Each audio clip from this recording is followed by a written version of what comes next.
Bienvenue dans DZIP. Chaque épisode est un dossier ouvert. Hello, bienvenue dans ce nouvel épisode de podcast. Alors cette fois, c'est un épisode qui est semi-filmé. Je pense que je ferai l'épisode filmé tout entier sur YouTube. Ce sera beaucoup plus simple. Surtout que j'ai quand même eu beaucoup de requêtes sur le fait de s'il te plaît Soso, est-ce que tu peux filmer le prochain épisode en vidéo parce que c'est cool. On voit ta tête, on voit tes expressions et surtout ça peut faire tes extraits pour du coup ton compte Insta, tes shorts, etc. Et je trouve que c'est quand même une très bonne idée. Sachant que je vais parler de quelque chose où je pense que je vais avoir besoin de ce contenu et c'est parti. Alors on a l'épisode numéro 5 je crois, un truc comme ça. Je pense que je vais pré-enregistrer certains épisodes parce que il commence à y avoir beaucoup de compétition. Pour ceux qui le savent déjà, du coup je fais forcément partie de la team Whitelist Media. Et donc on arrive en pleine saison. Le mois de septembre, octobre, on est full au niveau des compétitions. Moi je vais surtout m'occuper des vidéos. Ce sera beaucoup de compétitions avec Mathis. On sera tous les deux. La prochaine là qu'on fait c'est le Nancy Power Meet. Justement on part tout simplement vendredi. Avec Mathis et ça va être sympa, ça va être vraiment très cool. On a hâte, on sait que ça va être très chargé, qu'on va être fatigué mais crevé comme jamais. L'an dernier, quand on l'a fait, j'étais en pleine prépa pour, je crois pour ma première compétition. Pour ma première compétition, ouais. C'est ça, j'étais en pleine prépa, donc c'était un peu compliqué parce que j'étais très fatiguée. Des bars qui sont pas forcément très bien passés. Mais bon, bref. Mais c'était cool. Et surtout, j'avais beaucoup créé. Cette fois, surtout une chose que je fais pas d'habitude mais que j'ai décidé de faire, déjà pour me mâcher le travail et surtout pour vraiment sortir une masterclass, pour vraiment m'éclater ce montage.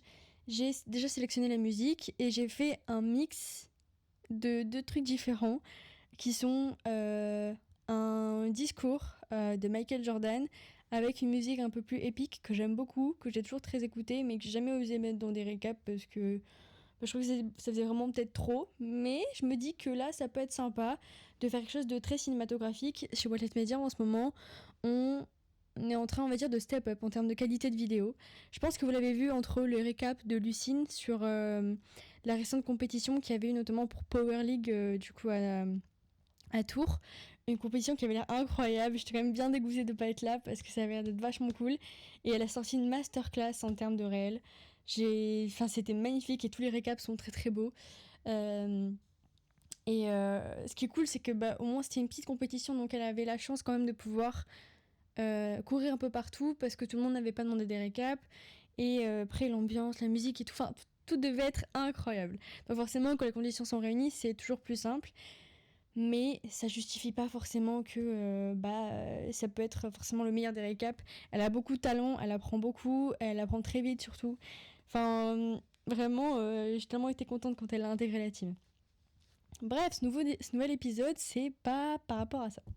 Le nouvel épisode d'aujourd'hui, il concerne surtout mon projet. Mais dans ce projet, je suis pas toute seule. Dans ce projet, je suis plus ou moins accompagnée de mon coach, Roman, en force athlétique. Alors pourquoi Roman ? Je vais vous l'expliquer à travers ce projet. J'ai pris des petites notes cette fois-ci parce que je veux pas dire de conneries et surtout je veux rien oublier. Je veux absolument rien oublier au niveau de mon podcast et au niveau de qu'est-ce que je vais dire, en quoi consiste mon projet et surtout bien vous expliquer la chose parce que ça peut être soit un peu confus, soit trop en dire, pas assez en dire. Me retrouver comme à mon oral, mon avant-dernier oral de communication sur mon projet dont je vous parlerai justement, où j'ai un peu trop parlé, c'est-à-dire que c'est un oral qui devait durer maximum 10 minutes et j'ai fait 20 minutes d'oral. J'ai pas encore mes résultats de mon diplôme parce que j'ai passé là mon tout dernier oral de management d'équipe lundi. On verra ce que ça donne. Je sais pas si j'ai mon diplôme. Mais j'ai kiffé ces putains d'études et j'ai créé, j'ai pris en expérience.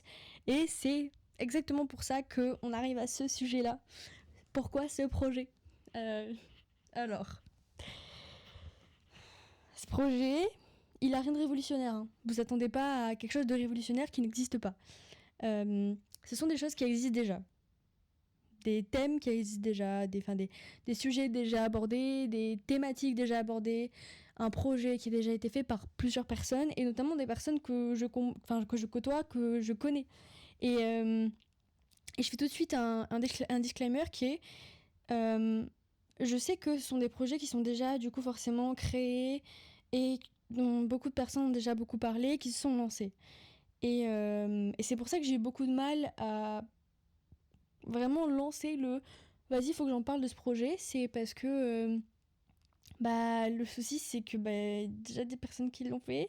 Et du coup, je me sentais très légitime et un peu en disant bah ouais, mais ils vont croire que je les ai copiés, ils vont croire que en fait je le fais parce que eux le font. Et en fait, non, c'est parce que j'ai toujours voulu le faire.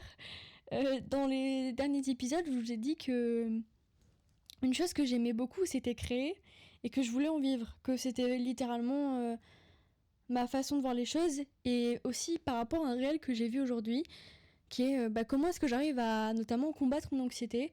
Ce sera un autre épisode, mais comment est-ce que j'arrive à combattre mon anxiété, c'est avec mon moi créatif, avec ma personnalité créative et tout ce que je vais faire. C'est ça qui me permet vraiment de contrer mon anxiété et j'ai compris pourquoi.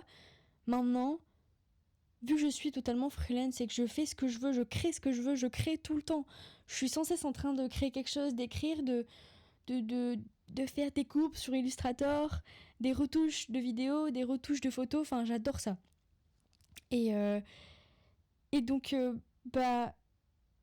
c'était quelque chose qui était plus ou moins sensé et surtout que en fait à travers ce projet je suis pas seule parce que je le fais avec on va dire en relation plus ou moins avec avec Roman Malo qui est donc un très bon coach mais qui est surtout aussi à côté qui a fait de très grandes études en psychologie, qui est du coup aussi prof à la fac à côté et qui a aussi quand même beaucoup d'expérience en marketing, commercialisation, etc.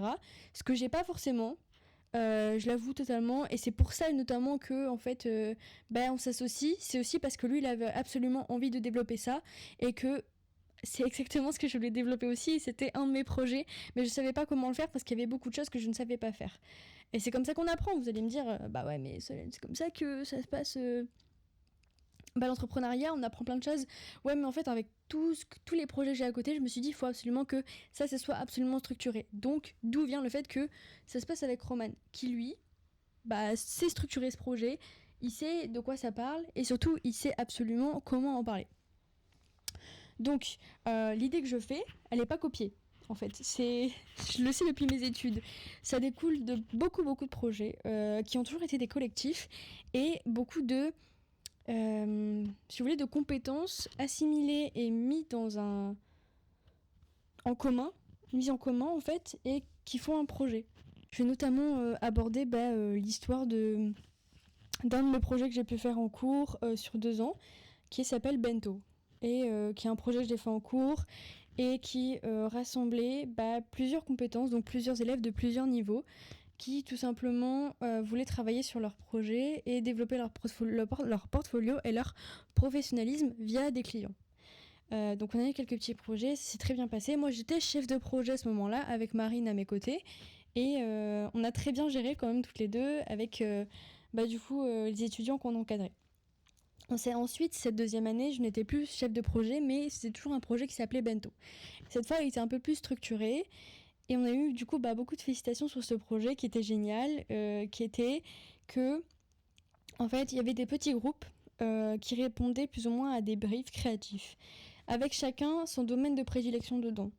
Et j'étais donc avec Rose, une autre étudiante qui était donc avec moi, et on a travaillé notamment sur peut-être un futur projet d'une de mes amies proches. Je vais pas forcément citer son projet parce que je pense pas qu'elle soit tout de suite d'accord pour que j'en parle, donc je vais pas donner son nom et tout, mais elle veut développer son coaching. Du coup, dans tout ce qui est troubles du comportement alimentaire. Et donc on a développé tout ça, donc tout ce qui est identité visuelle, donc avec logo, icône, etc. Et on a absolument tout développé, site web, tout ça. Et donc j'avais comme rôle comme manager d'équipe Bon, on n'était que 2, donc on n'avait pas eu beaucoup de problèmes, etc. Mais on a réussi à bosser en duo sans problème, et je me suis dit que elle avait des compétences que moi j'avais pas forcément. Et du coup, on a très très bien bossé ensemble. Donc je me suis dit, travailler en duo, ça marche très bien. Mais après, avec Mathis, ça marche très bien encore une fois. Donc je savais que j'avais besoin d'un duo. Travailler seul, c'est génial. Mais quand tu peux rassembler 2 compétences pour un projet, c'est encore mieux. Et ensuite, un autre projet qui m'a donné envie de faire ça, c'est pour mon projet de fin d'études, j'ai travaillé sur un gros projet qui est la création d'un collectif pour les mariages. Ce collectif pour les mariages, le but c'est de rassembler plein de prestataires dont les mariés peuvent avoir besoin pour leur mariage, et en fait de faire du clé en main, de l'offre clé en main. Ça peut ressembler à du wedding planner, mais c'est pas vraiment du wedding planner, c'est quand même très proche, mais ça l'est pas. Et en fait, par rapport à ce collectif, c'est que on a tous une propre identité, c'est-à-dire que le collectif est une identité, le collectif représente un projet, représente un mariage.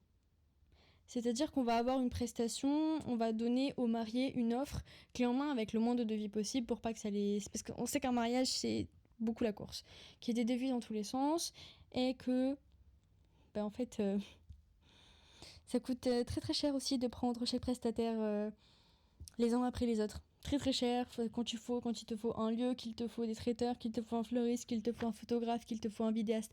Je te dis pas les devis, les temps que tu passes souvent c'est 2 ans avant. Ça prend du temps, c'est toujours un petit peu compliqué. Et donc c'est là que j'ai eu l'idée de ce collectif. C'est un projet qui reste fictif. Mais c'est un projet sur lequel j'ai travaillé sur tout ce qui était commercialisation, qui était salon de mariage, tout ce qui était communication, identité visuelle, tout, absolument tout. Et c'est ça aussi qui m'a tout simplement donné envie de développer ce projet. Et à côté, Roman aussi qui me pousse notamment à créer ce projet et à le développer parce que sinon je vais pas en vivre. Et en fait, on a des potentiels clients très bientôt. Et c'est là aussi, il va falloir que je montre ma légitimité de ça. C'est que j'ai des projets que j'ai fait tout en cours, mais là, il faut absolument que je puisse montrer de ce dont je suis capable. Et donc en fait, cette idée, c'est surtout avec une autre cible, parce que je sais qu'elle existe déjà. Il y a des choses qui sont sorties, enfin du coup des personnes qui ont créé leurs offres, notamment je vais parler de Studio Lunae qui est du coup monté par Emma, et je suis très fière d'elle qu'elle ait monté son projet, je trouve ça génial, mais c'est pas parce qu'à côté elle a montré son projet que moi je peux pas le monter non plus. Voilà, et c'est pas à qui il a eu la première idée. Enfin, en fait, ça dépend de quand est-ce qu'on se lance ou pas. C'est ça aussi, c'est que c'est toujours plus simple de se lancer quand on est 2 ou quand on n'a pas énormément de projets à côté. Je vous l'avoue, j'ai plein de projets à côté, donc forcément, il fallait absolument que je trouve le moment pour en parler. Ça ne correspond à rien à tous les autres sujets du podcast, de quand est-ce que c'est le moment de se lancer, le bon moment ou pas. Il y a aussi, je pense à Chloé et Yann, notamment, qui accompagnent des coachs dans leur développement de coaching, mais ça s'est beaucoup plus tourné vers le coaching, donc c'est plus ou moins, on va dire, des concurrents, mais indirects, en fait, qui ont une cible très très très particulière. Ma cible, on va dire notre cible, on va dire avec Roman surtout, en fait, ça va toucher toutes les personnes, peu importe leur activité professionnelle, qui souhaitent développer leur réseau. Mais d'une certaine manière. C'est-à-dire qu'en fait, le problème qu'on veut résoudre avec Roman, c'est que la communication, quand on est coach, quand on est kinésithérapeute, qu'on est nutritionniste, ça peut toujours être vu comme une corvée.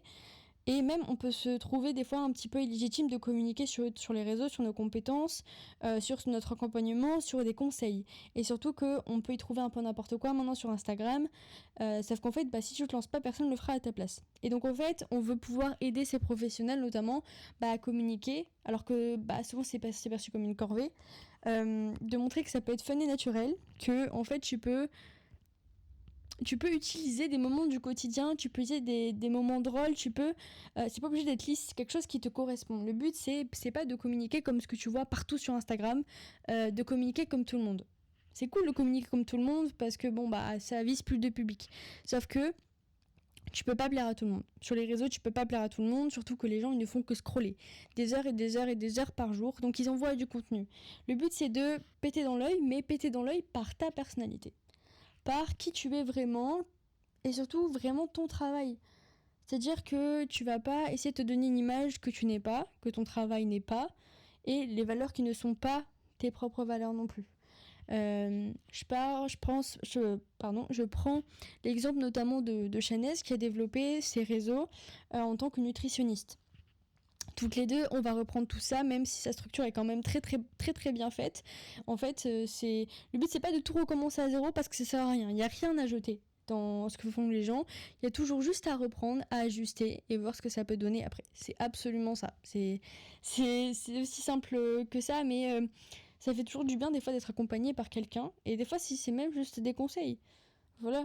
Et donc le but c'est d'aider les gens à mettre leur personnalité dans leur communication, leur apprendre à poser des limites, donc ce qu'ils veulent montrer ou pas. Parce que souvent les personnes ne savent vraiment pas vraiment comment communiquer parce que elles savent pas ce qu'elles doivent montrer et pas montrer au niveau de leur métier, au niveau de leur communication, au niveau de leurs clients, au niveau des témoignages clients et surtout est-ce que je dois montrer comment je travaille, est-ce que je dois donner tel ou tel conseil et surtout comment est-ce que je dois le montrer, quel est le support qui me ressemble le mieux. Aujourd'hui on sait que ce qui marche très très bien c'est le facecam. C'est exactement ce que je suis en train de faire là, mais ça plaît pas forcément à tout le monde et tout le monde n'est pas forcément à l'aise avec ça.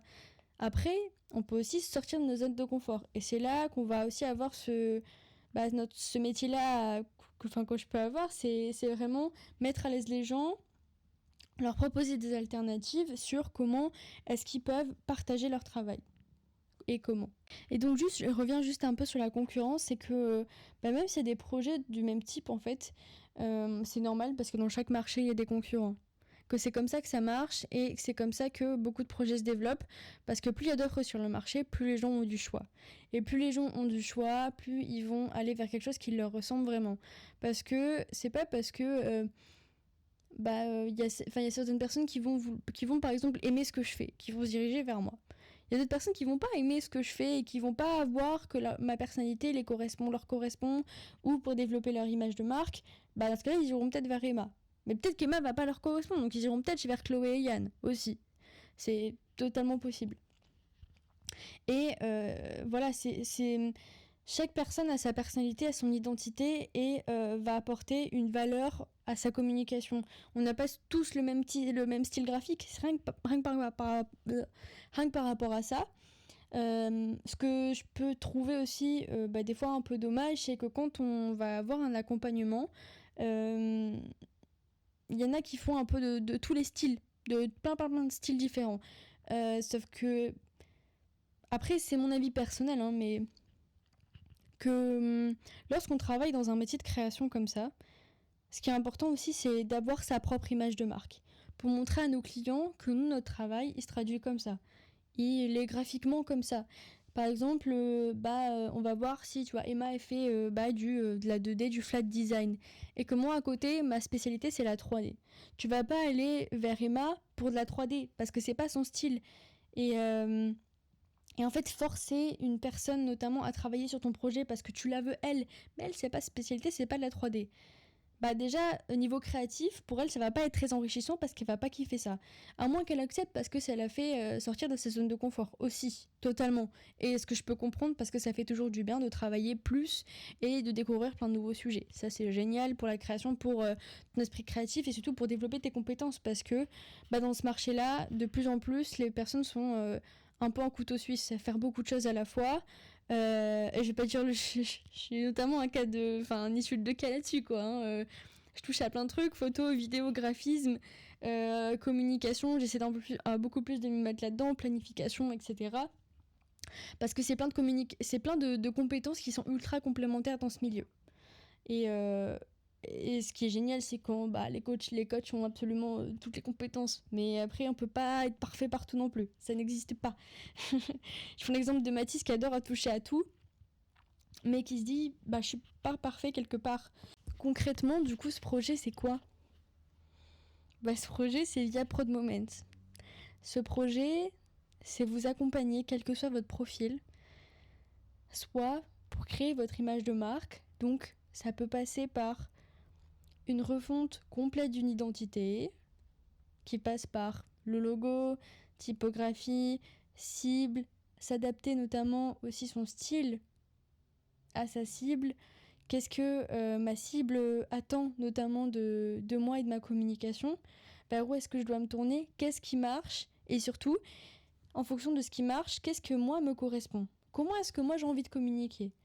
C'est pas parce que ça marche que moi je vais avoir envie de le faire. C'est tout con. Et surtout, ça dépend aussi au niveau de, je pense, de ta niche. Et c'est par ça qu'en fait, on va pouvoir développer ta communication et surtout montrer sûrement à tes futurs clients, te ramener des clients surtout, et que tu puisses, comme moi, vivre de ton métier, de ta passion aussi. Parce que si c'est un métier qui est passion, souvent le coaching, tout ce qui est kinésithérapie, même nutrition... absolument, mais tout. Souvent, maintenant, on fait beaucoup de métiers passion. Et c'est aussi ce que tu dois montrer, je pense, à travers ton travail. C'est de montrer ta passion.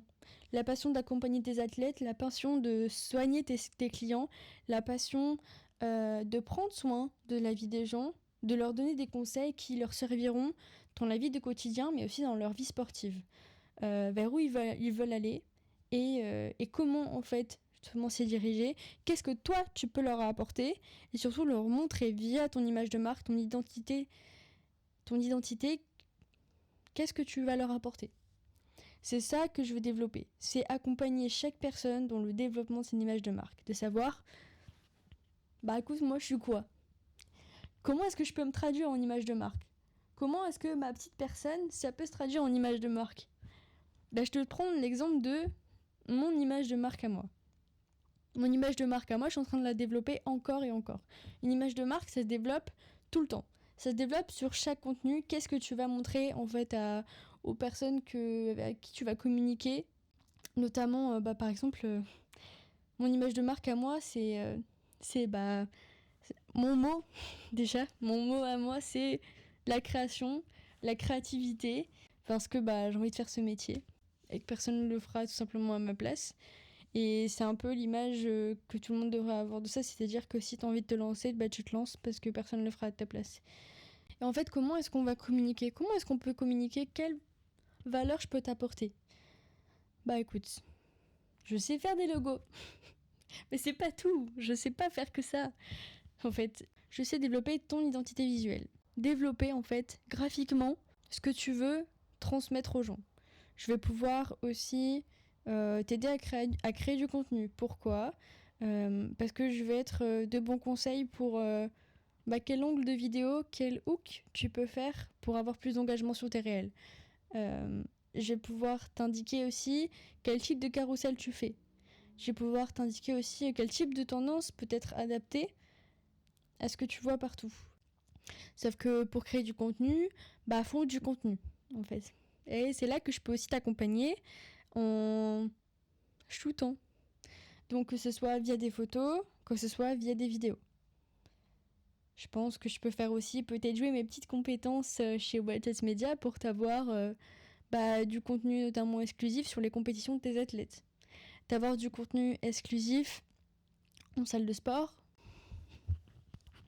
Bref, aujourd'hui, j'ai envie de mettre en fait toutes ces compétences au service de personnes qui souhaitent se développer, qui souhaitent développer leur image de marque, développer leur identité de marque, l'identité de leur service, tout simplement. Et en fait, j'ai juste hâte de voir où est-ce que va mener ce projet.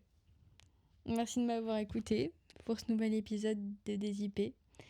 On va se retrouver mercredi prochain, 7h, toujours même heure, même jour. Et je vous dis à bientôt dans DZIP. Merci.